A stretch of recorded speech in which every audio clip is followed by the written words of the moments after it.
What is going on, Sooner Nation? Oklahoma just got another offensive lineman drafted in the first round, but that's not what we're here to talk about today. Today, we're going to talk about Jasiah Wagoner hitting the transfer portal and what I think has got to be next for Oklahoma in that cornerback room.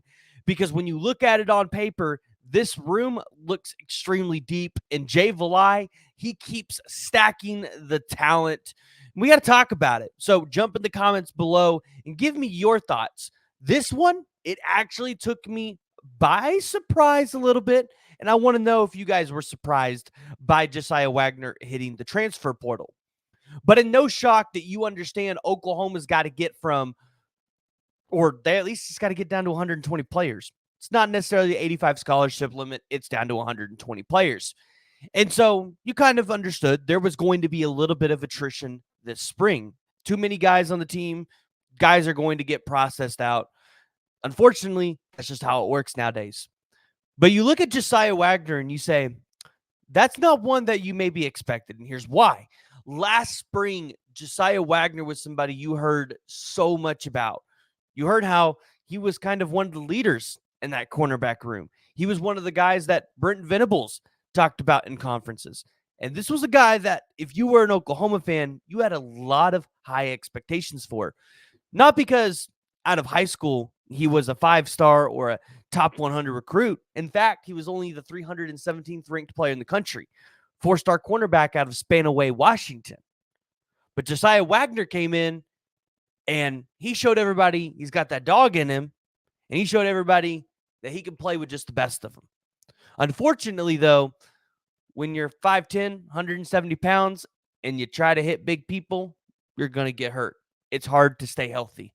And so Josiah Wagner just had a hard time staying healthy.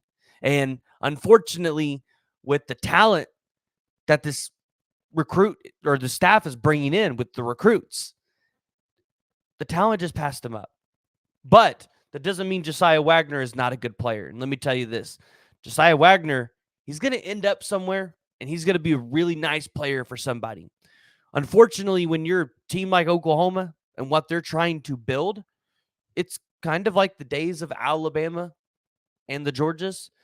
You're going to recruit really good players, but you're not always going to be able to keep them all, right? You're at some point or another, the room becomes too deep, and guys just want to have opportunities.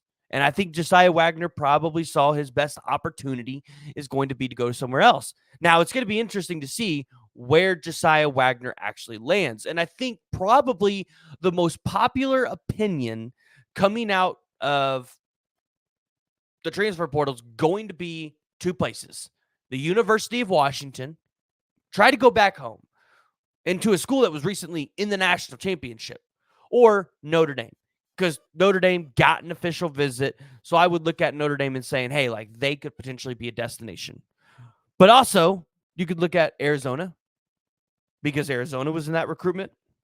So it's going to be interesting to see exactly where Josiah Wagner potentially lands out of the transfer portal. You guys need to hop in the comments below, though, and wish him good luck. But the question is, what's next for the cornerback room? Like, what do you have in the waiting? Why would the cornerback room push Josiah Wagner out in terms of talent? And obviously, everybody knows you've got Gentry Williams in that room, and you brought Des Malone in through the transfer portal, and you expected Des Malone to kind of be that 1B to Gentry, maybe even play in Gentry's spot if Gentry gets hurt. And then you brought in Jocelyn Malaska. And let me tell you, Jocelyn Malaska, he has been an absolute stud in these spring practices and the scrimmages. But if you look up and down the board at everybody in this room, whether it's a Kenai Walker, who towards the end of last year started to have a pretty good year. And then again, in the spring, this is somebody that everybody's kind of talked about, like, hey, like this guy's going to take it to the next level. You got Kendall Dolby, who you got to see play a little bit of Cheetah last year, and I would expect he's going to get to play some again this year. Then you've got some of the newcomers. You've got Jeremiah Newcomb coming in. This is somebody that the staff's really high on, and it was one of Oklahoma's longest standing commits last cycle. You've also got Devin Jordan out of Union High School. And remember, they put out quite a few good corners. So Devin Jordan, he might be a guy that comes in and he might be able to complete right away. But you've also got Makari Vickers in that room. Makari Vickers was a 4-star guy out of high school that, remember, Alabama wanted. Makari Vickers is the guy that can kind of play both safety and corner. But Makari Vickers, he's going to be very good in coverage, and I expect by next season he's going to be contending for a starting role. That's how good Makari Vickers is. But then you look at Eli Bowen,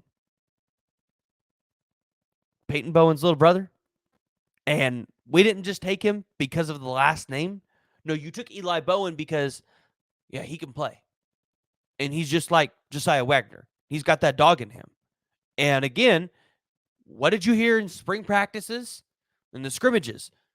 Nothing but good things about Eli Bowen. Eli Bowen, he goes out there, he plays hard, he does the right things. Eli Bowen is a guy that you watch out for to say, maybe he gets playing time this season. And then you look at what Oklahoma's done on the recruiting trail so far this year, and you got Malik Hawkins, very good, solid pickup, one that's probably going to go underrated. A lot of people are going to look at that guy and go, yeah, how did Oklahoma land him again? But you've seen a lot of predictions start to flow in for the 4-star cornerback, Cortland Guillory, out of Klein, Texas. Remember, this is a prospect that he's been on campus 2 times in a row now. He's had a really good time with the staff. The staff's done a really good job with him. Cortland Guillory just got a thong bomb, literally just got one, and he's received at least 5 or 6 predictions this week, at least. So Cortland Guillory, this was going to be in Texas A&M. What a lot of people thought. Oklahoma comes in there. Hey, they showed their stuff. They showed that they can do. He's going to be announcing on April 28th. We all expect that to be in favor of Oklahoma. But then you're looking at guys like Tristan Haynes, the 4-star top 100 player, Carl Albert prodigy, right? Now, that one's probably the least likely out of all the corners that you're looking at. It seems like Notre Dame's there, Georgia's there. Like, you've got a bunch of other players in for Tristan Haynes. But you've also got Kobe Sellers, the 4-star cornerback out of Shadow Creek High School in Houston. And let me tell you, if you're an Oklahoma fan, you want this guy on your team. Kobe Sellers, he's an absolute monster. And he's a guy that can play at the highest level. So, although you lose Jasiah Wagner, your room is still really deep. You've got a lot of talent there. I don't think there's any need for you to worry. However, though, it did surprise me that we were going to see Josiah Wagner hit the transfer portal. So I want to hear from y'all. Make sure you join the discussion. Let me know what you guys think of Josiah Wagner portaling. And if you have not already and you've made it this far, make sure you hit that like and you hit the subscribe button, because I want you guys to be a part of the community. We're pushing out content every day. And hey, I want you guys to be a part of it.